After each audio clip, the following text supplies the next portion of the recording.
Hello everybody, and welcome back to Cap Social Network. And I know it's been a few days since I posted my last video, and that's because I have been trying to think of what other kind of content to talk about.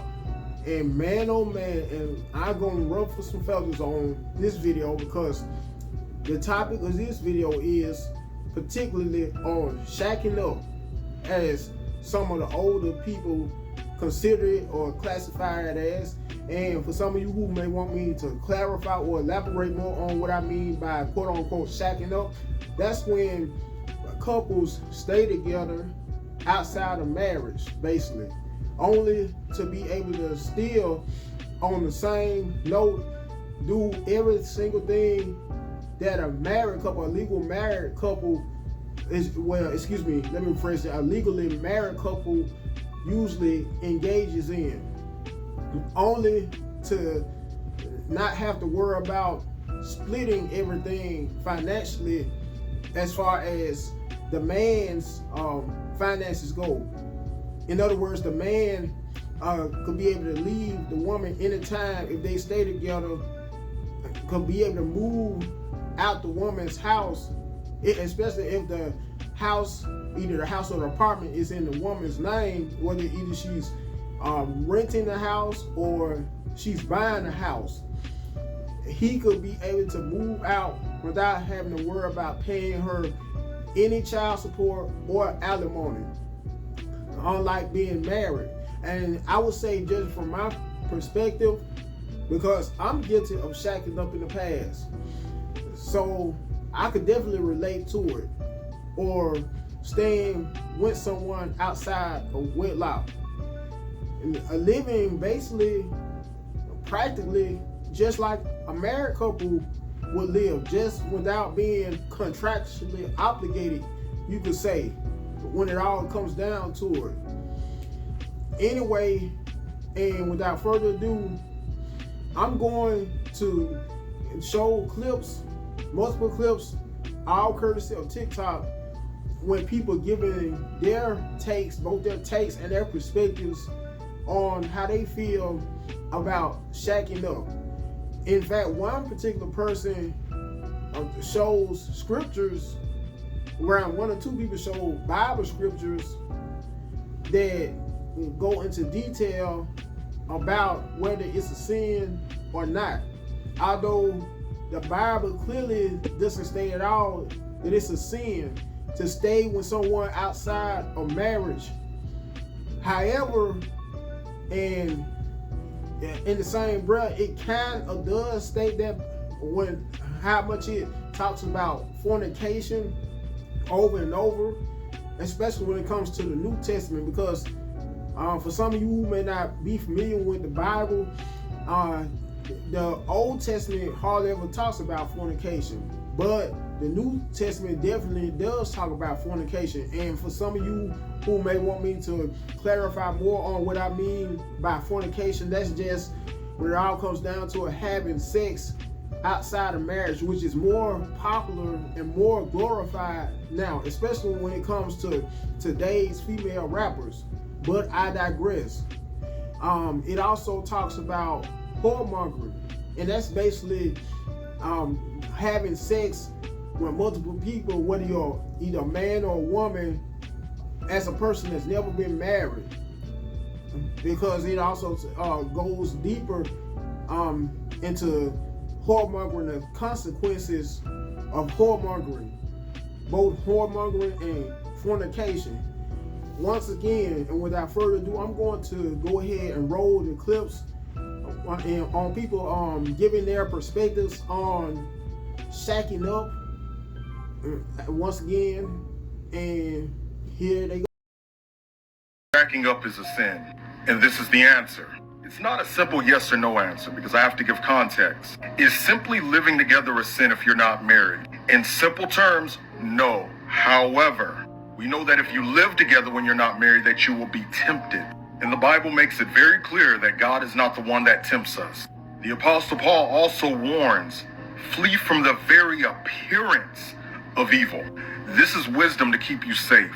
Now, let's say that the situation presents itself that both of you are scheduled to get married, and that, I'm just saying something, the person gets kicked out of their house and has to move in early, I would advise both of you to sleep in separate rooms and to do anything possible to flee temptation.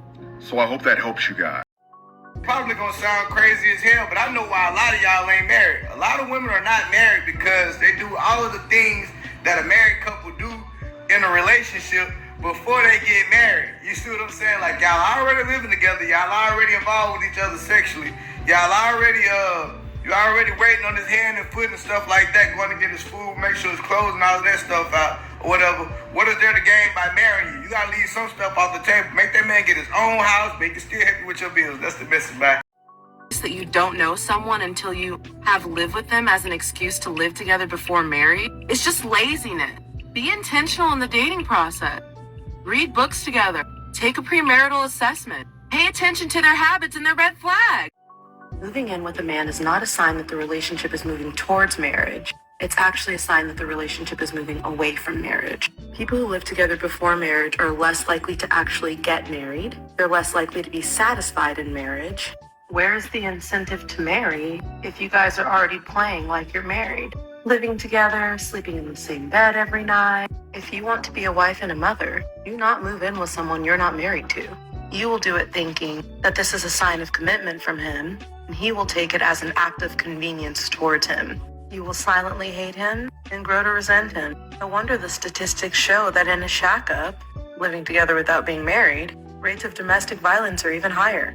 So, now that you understand, moving in together is not a commitment, moving in together is not a sign that you're moving towards marriage. Why, as someone who wants to be a wife and a mother, would you entertain the idea? Stop taking shortcuts. Right the first time.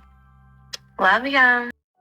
Question a lot about how I can be a Christian and still decide to live with my boyfriend, and I think that I should just make a video just trying to explain it as best as I can. Most of the time, this question comes from a religious perspective. It also comes from a perspective of people speaking in ignorance because they just simply do not understand how you can have a boyfriend or a girlfriend and decide not to have sex. The Bible never explicitly tells us that we cannot live with our partners, but the Bible does tell us that we should not put ourselves in positions where we're tempted. And it also says in regards to sex before marriage that if you just simply cannot refrain from having sex, it's better to get married than to just keep engaging in the sex. With that being said, ladies and gentlemen, I agree on her 100% on how the Bible doesn't explicitly or directly state how a couple outside of marriage are not supposed to stay together outside of marriage. Because I have read the whole New Testament of the Bible, because I personally find the New Testament compared to the Old Testament is much more comprehensive. And not one time does it say you're not supposed to, quote unquote, shack up with a person or stay with a person outside of wedlock. However, it does state several times in the New Testament of the Bible. By the way, my favorite interpretation is, and always has been, the King James Version. It does state several times, and similar to what she said, this beautiful lady said, young lady that is, how the Bible says that it's better to refrain from sex than to burn, because it actually, in the King James version of the Bible, it actually states instead of how it's better to marry than to burn. And I believe it's either in 1 Corinthians, the book of 1 Corinthians, or 2 Corinthians, but it does say that. And I look at it from this perspective as well. It does state, and once again, you don't have to take my word for it, ladies and gentlemen. And this is just my perspective on it, both my perspective and my interpretation of it. It does say in another context how you're not supposed to stay together outside of marriage, by how it states how you're not supposed to fornicate in the Bible several times.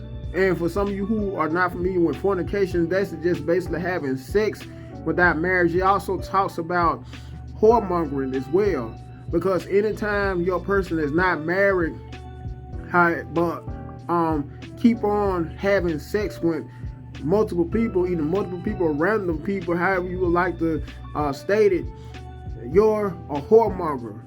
Period, point blank. There's no way around it.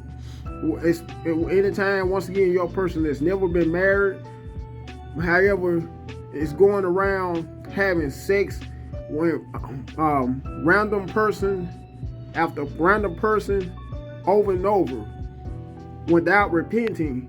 And then, according to the Bible, it talks about, I noticed with ruffles or feathers, but it also talks about how people in that regard will not get to inherit the kingdom of heaven as well.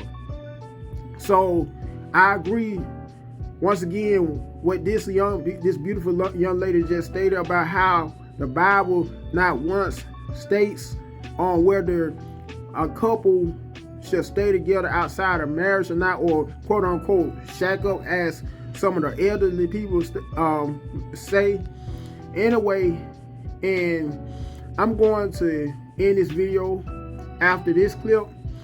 Before I end the video, and I'm sure my long-time followers of my channel, especially all you that may have been following my channel since day one, know exactly the routine. But for my newbies, my people that are just now finding out about my channel, make sure you first and foremost like the video, you comment on it, you share it, and last but not least, make sure you subscribe to the channel. When you do subscribe to the channel, make sure you pick to be notified of all upcoming videos. Once again, once you choose to subscribe to my channel, after you first like it, you comment on it, and you share it, make sure you subscribe to my channel and pick all upcoming videos to be notified of. Until next time, you guys have a good one. When you're trying your best to feed your spirit man and not to fulfill your flesh all the time, you're not always worried and thinking and being tempted by sex. Now, I know naturally our bodies crave sex. Like, as a woman, our libido goes up. I don't know if men have libido, they might, whatever. But I know as a woman that when it's my ovulation week, my body is literally telling me not to have sex. But in those weeks, I'm very vocal with my partner. And I tell him, like, babe, now's not the week for us to have extended hugs. Now's not the week for us to touch each other. You know, you might not be able to touch me at all, because this is the week where my body is telling me to make a baby, and it's easier for me to fall into temptation. So just being vocal about those type of things really do help us out a lot. But I don't want people to speak from a place of ignorance, because they don't understand how they cannot have sex, and they project that onto me because I decide to live with my boyfriend before we're married and still choose not to have sex. Just because you might not know how to not have sex does not mean that's everybody's story. Some people can live together and not have sex, and there's no difference between a partner who lives together and not well, I'll say this. People all the time can go to their boyfriend's house or their girlfriend's house and still have sex and be Christian and have a skirt down to their ankles and be praising and shouting in church every week. Let's try our best to not be so religious and, want to use this whole shacking up phrase that's found nowhere in the Bible, in Hebrew, Greek, or English, and really just open ourselves up to really understanding like the spirit of God and the move of God, and how God can allow us to be in a place where we strengthen our spiritual man so much that we're not focused on fulfilling our flesh. Like, sex, I'm not gonna say it's the last thing we worried about, but come on, like, we got way more important things to be worried about in building the kingdom of God than to be wondering, when the next time we can hump on each other is.